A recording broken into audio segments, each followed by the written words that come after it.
¿Por qué es tan difícil ponernos de acuerdo ante discusiones morales como la legalización del aborto, la interrupción voluntaria del embarazo no deseado? Quizás la razón principal es que las personas tenemos nociones diferentes sobre las cosas, que a veces no sabemos bien de dónde las tomamos, que hace mucho tiempo que están con nosotros y que no solemos revisar con detenimiento. Sobre el aborto en filosofía abundan argumentos tanto a favor como en contra. Se debate cuándo el embrión puede ser considerado persona, se discute a partir de qué momento tiene derechos, si antes o después del nacimiento. Y hay distintas respuestas sobre esto. Algunas provienen del derecho, otras de la ciencia, otras de las creencias, incluso de las creencias religiosas. También suele faltar información. Incluso en quienes lo ven desde una mirada muy religiosa, no es demasiado conocido el dato de que la Biblia, el libro sagrado judeo-cristiano, no incluye ninguna prohibición explícita del aborto, y sí, en cambio, incluye una multa para quienes, en el marco, por ejemplo, de una pelea, produzcan de manera involuntaria que una mujer aborte. En el Islam, por poner otro caso religioso, el aborto se acepta por motivos médicos, básicamente cuando la madre tiene riesgo, grave peligro de vida. Pero debe realizarse antes de los 120 días, porque en la creencia islámica Dios insufla el alma en esa fecha, no en el momento de la concepción, como en otras creencias religiosas. Como puede verse, se cree y se piensa distinto sobre el tema. Y a veces, en lugar de argumentos, se escuchan ataques, insultos. Por ejemplo, es muy frecuente que quienes se oponen a la legalización acusen a quienes la apoyan de estar a favor de la muerte. Y también a la inversa.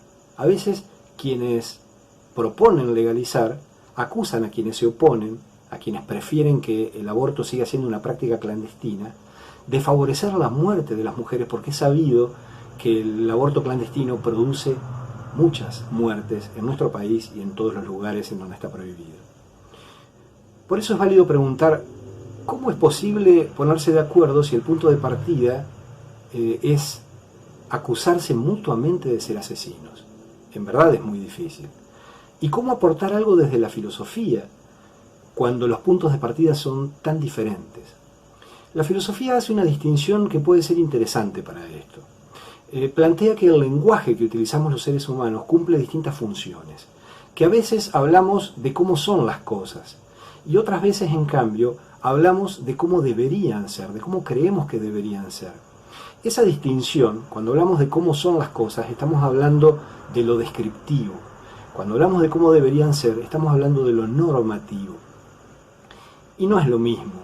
Y cuando se discute una ley, algo tan complejo y tan importante como una ley que pretende regular la vida de las personas en nuestra convivencia social, esa diferencia pasa a ser más relevante, porque para discutir cualquier transformación de la ley es necesario partir de lo descriptivo, es decir, de cómo son las cosas, para en función de eso discutir lo normativo, cómo deberían ser. En ese sentido, entonces, es válido que nos preguntemos, quienes están en contra de legalizar el aborto, ¿en realidad se oponen a que la práctica sea legal o se oponen a que la práctica se realice? Si la opción es la primera, entonces es muy difícil discutir. Si la opción es la segunda, entonces quizás haya otras alternativas para esas personas.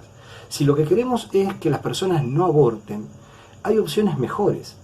La primera de ellas, sin ninguna duda, reclamar que se cumpla la ley de educación sexual integral para que nuestros niños y niñas, desde la más temprana infancia, sepan qué hacer para evitar embarazos no deseados. También, por supuesto, exigir y lograr que se distribuyan anticonceptivos en todos los ámbitos públicos, empezando por la escuela. Y en tercer lugar, sobre todo para los varones que desean evitar abortos, utilizar preservativos siempre o hacerse la vasectomía.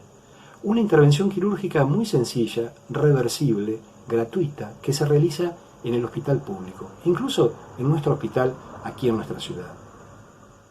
Desde hace casi 100 años, la legislación argentina reconoce, prevé 3 situaciones en las cuales el aborto no es punible, es decir, que no se lo puede castigar. Eso no significa que sea legal, solo significa que en esos casos no se trata como un delito. Cuando hay riesgo de vida de la madre, cuando el embarazo es producto de una violación o cuando la persona embarazada tiene una discapacidad grave. Si volvemos a la distinción que hacíamos entre lo descriptivo y lo normativo, ¿qué significa que haya una ley que ya prevea esto?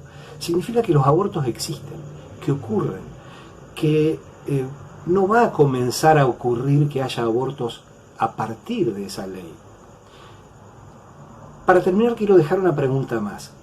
¿Se puede estar en contra de la práctica del aborto, considerarla algo no deseable y sin embargo estar a favor de la legalización del aborto? Claro que se puede. De hecho, muchas personas, entre quienes me incluyo, tenemos esa opinión, tenemos esa posición.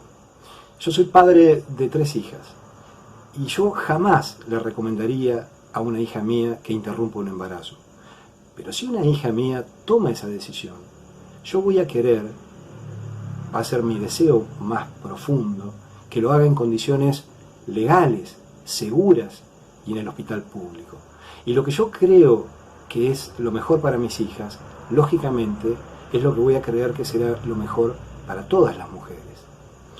¿Saben quién más pensaba de esta manera? El gran René Favaloro. Él lo dijo de este modo: con el aborto legal no habrá más ni menos abortos.